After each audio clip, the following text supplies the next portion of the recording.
ನಮ್ಮ ದೇವರು ಕರ್ತನಾದ ಯೇಸು ಕ್ರಿಸ್ತನ ನಾಮದಲ್ಲಿ ಅನುದಿನದ ಆಹಾರ ಪ್ರಿಯರಿಗೆ ಪ್ರೀತಿಯ ಶುಭಾಶಯಗಳು. 2025 ಅಕ್ಟೋಬರ್ ತಿಂಗಳ 4ನೇ ತಾರೀಕಿನ ಶನಿವಾರದ ದೇವರ ವಾಕ್ಯವು ಮೆಲ್ಕಿಚೇದಕ. ಆಗ ಸೇಲಂನ ಅರಸನಾದ ಮೆಲ್ಕಿಚೇದಕನು ರೊಟ್ಟಿ ಮತ್ತು ದ್ರಾಕ್ಷಾರಸವನ್ನು ತಂದನು. ಅವನು ಮಹೋನ್ನತ ದೇವರ ಯಾಜಕನಾಗಿದ್ದನು. ಆದಿಕಾಂಡ 14:18. ಇಂದು ನಾವು ರಾಜ ಮತ್ತು ಯಾಜಕನಾಗಿದ್ದ ಮತ್ತು ಅಬ್ರಹಾಮನನ್ನು ಭೇಟಿಯಾಗಲು ಮುಂದೆ ಬಂದ ಮೆಲ್ಕಿಚೇದಕನನ್ನು ಭೇಟಿಯಾಗುತ್ತೇವೆ. ಅವನು ಯಾರು? ಅವನು ಎಲ್ಲಿಂದ ಬಂದನು? ಅವನ ವಂಶಾವಳಿ ಏನು? ಇವುಗಳು ಇನ್ನೂ ದೊಡ್ಡ ರಹಸ್ಯಗಳಾಗಿ ಉಳಿದಿವೆ. ಸತ್ಯವೇದವು ಅವನನ್ನು ದೇವರ ಮಗನಂತೆ ವಿವರಿಸುತ್ತದೆ. ದಿನಗಳ ಆರಂಭ ಅಥವಾ ಜೀವನದ ಅಂತ್ಯವಿಲ್ಲದೆ, ತಂದೆ ತಾಯಿ ಅಥವಾ ವಂಶಾವಳಿ ಇಲ್ಲದೆ. ನಾವು ಮೊದಲು ಆದಿಕಾಂಡ ಪುಸ್ತಕದಲ್ಲಿ ಮೆಲ್ಕಿಚೇದಕನನ್ನು ಎದುರಿಸುತ್ತೇವೆ. ಅಬ್ರಹಾಮನ ಯುದ್ಧದ ವಿಜಯದ ನಂತರ ಮೆಲ್ಕಿಚೇದಕನು ಅವನಿಗೆ ರೊಟ್ಟಿ ಮತ್ತು ದ್ರಾಕ್ಷಾರಸವನ್ನು ತಂದು ಅವನನ್ನು ಉಲ್ಲಾಸಗೊಳಿಸಿ ಬಲಪಡಿಸಿದನು. ಆದಿಕಾಂಡ 14:18-20. ಕೀರ್ತನೆಗಳಲ್ಲಿ ಮೆಲ್ಕಿಚೇದಕನು ಕರ್ತನ ದಿನದೊಂದಿಗೆ ಸಂಬಂಧ ಹೊಂದಿದ್ದು ಮಹಿಮೆಯ ಕಾರ್ಯಗಳನ್ನು ಮಾಡುವುದನ್ನು ನಾವು ನೋಡುತ್ತೇವೆ. ಕೀರ್ತನೆಗಳು 110:3. ಇಬ್ರಿಯರ ಪುಸ್ತಕದಲ್ಲಿ ಅವನನ್ನು ಮಹಾಯಾಜಕನಾಗಿ ಕ್ರಿಸ್ತನ ಒಂದು ಮಾದರಿಯಾಗಿ ಪ್ರಸ್ತುತಪಡಿಸಲಾಗಿದೆ. ಇಬ್ರಿಯರಿಗೆ 7:1-17. ಮೆಲ್ಕಿಚೇದಕನು ಅಬ್ರಹಾಮನನ್ನು ಎದುರುಗೊಳ್ಳಲು ಬಂದಾಗ ಅವನು ಪರಮಾತ್ಮನ ಪ್ರತಿನಿಧಿಯಾಗಿ ನಿಂತನು.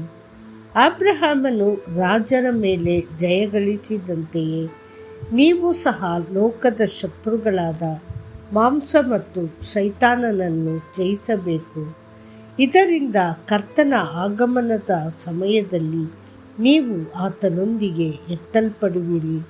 ಆಗ ವಿಜಯಶಾಲಿಯಾದ ಕ್ರಿಸ್ತನು ನಿಮ್ಮನ್ನು ಎದುರುಗೊಳ್ಳುವನು. 1 ಥೆಸಲೋನಿಕದವರಿಗೆ 4:16. ಪರಾತ್ಪರ ದೇವರು ಎಂಬ ಬಿರುದು ಮೊದಲು ಸತ್ಯವೇದದಲ್ಲಿ ಕಾಣಿಸಿಕೊಳ್ಳುವುದು ಆದಿಕಾಂಡ 14:18.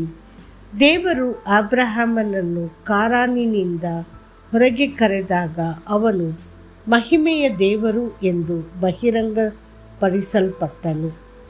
ಅಪೊಸ್ತಲರ ಕೃತ್ಯಗಳು 7:2.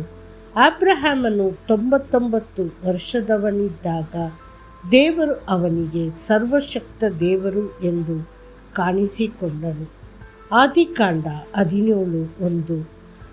ಸತ್ಯವೇದ್ಯದಲ್ಲಿ ಪರಾತ್ಪರ ದೇವರು ಎಂಬ ಬಿರುದು ಅನೇಕ ಸ್ಥಳಗಳಲ್ಲಿ ಕಂಡುಬರುತ್ತದೆ.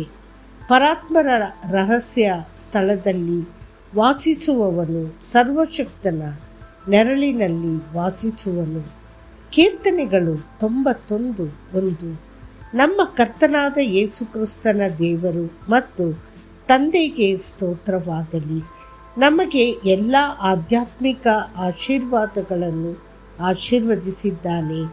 ಆತನು ಕ್ರಿಸ್ತನನ್ನು ಸತ್ತವರೊಳಗಿಂದ ಎಬ್ಬಿಸಿ ಸ್ವರ್ಗೀಯ ಸ್ಥಳಗಳಲ್ಲಿ ತನ್ನ ಬಲಗಡೆಯಲ್ಲಿ ಕೂರಿಸಿದಾಗ ಆತನಲ್ಲಿ ಕೆಲಸ ಮಾಡಿದನು. ಎಫೆಸದವರಿಗೆ 1:3-21. ನಮ್ಮನ್ನು ಒಟ್ಟಿಗೆ ಎಬ್ಬಿಸಿ ಕ್ರಿಸ್ತ ಯೇಸುವಿನಲ್ಲಿ ಸ್ವರ್ಗೀಯ ಸ್ಥಳಗಳಲ್ಲಿ ಒಟ್ಟಿಗೆ ಕುಳಿತುಕೊಳ್ಳುವಂತೆ ಮಾಡಿದನು. ಎಫೆಸದವರಿಗೆ 2:7. ಗಮನಿಸಿ, ಮೆಲ್ಕಿಚೇದಕನು ಸೋತ ಲೋಟನನ್ನು ಭೇಟಿಯಾಗಲು ಬರಲಿಲ್ಲ ಅಥವಾ ಸೋತ ರಾಜರನ್ನು ಭೇಟಿಯಾಗಲು ಬರಲಿಲ್ಲ. ಅವನು ಜಯಗಳಿಸಿದ ಅಬ್ರಹಾಮನನ್ನು ಭೇಟಿಯಾಗಲು ಬಂದನು. ಪ್ರಕಟಣೆ ಪುಸ್ತಕದಲ್ಲಿ ಜಯಶಾಲಿ ಎಂಬ ನುಡಿಗಟ್ಟು 9 ಬಾರಿ ಕಂಡುಬರುತ್ತದೆ. ಲೋಕದಲ್ಲಿ ನಿಮಗೆ ಸಂಕಟವಿರುತ್ತದೆ, ಆದರೆ ಧೈರ್ಯವಾಗಿರಿ, ನಾನು ಈ ಲೋಕವನ್ನು ಜಯಿಸಿದ್ದೇನೆ. ಯೋಹಾನ 16:33 ಎಂದು ಯೇಸು ಸ್ವತಃ ಹೇಳಲಿಲ್ಲವೇ? ದೇವರ ಪ್ರಿಯ ಮಗುವೆ, ಲೋಕವನ್ನು ಜಯಿಸಿದ ಯೇಸುವಿನ ಹೆಸರಿನಲ್ಲಿ ನೀವು ಸಹ ಜಯಿಸಬಹುದು. ಹೆಚ್ಚಿನ ಧ್ಯಾನಕ್ಕಾಗಿ ವಚನ: ಜಯಿಸುವವನು ಎಲ್ಲವನ್ನು ಬಾಧ್ಯವಾಗಿ ಹೊಂದುವನು. ನಾನು ಅವನ ದೇವರಾಗಿರುವೆನು ಮತ್ತು ಅವನು ನನ್ನ ಮಗನಾಗಿರುವನು. ಪ್ರಕಟಣೆ 21:7. ಕರ್ತನು ನಿಮ್ಮನ್ನು ಆಶೀರ್ವದಿಸಲಿ. ಆಮೇನ್.